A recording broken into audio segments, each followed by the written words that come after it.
out here at this car show, and this is amazing. We got all kinds of cars out here, but let's talk about your story. You got this thing started because you didn't start with this. No. How'd you get here? Well, I'm former military. I was stationed at Lackland. Got out around 9/11, but I've always been a car guy growing up, bikes and cars, and I love fast cars. I grew up in Europe. I kind of grew up on the Autobahn and all that stuff, and then as time went on throughout my career and I was able to kind of afford stuff like this, I started dabbling a little bit, and it just kind of grew from there. Tell me about that Autobahn experience. I mean, growing up with the Autobahn nearby, most of us, we just dream about it. Yeah.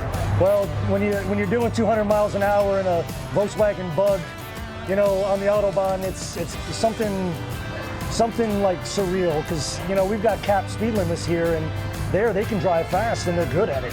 My dad had a Lancia, an old Lancia, and it had a hard time driving and broke down a lot, but there was something about that car. It was like the Italian car.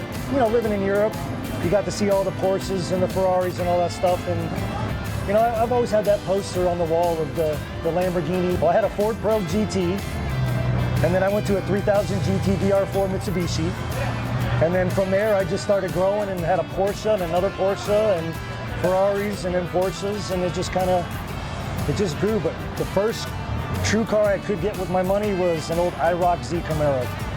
So I go from American muscle to European muscle, I guess you could say. How did we get from buying an IROC to buying something like this? There's got to be a story there. Working hard. Obviously the ambition, when you know you want something, you work hard to get there, and I think that's the good thing about the group that we have. Everybody works together, and it gets you to build goals, and once you get those goals, you go from there and you build more goals. I want to do this bigger, and can it get any bigger? I don't know. It's gotten big. Things don't come fast. You got to work for it.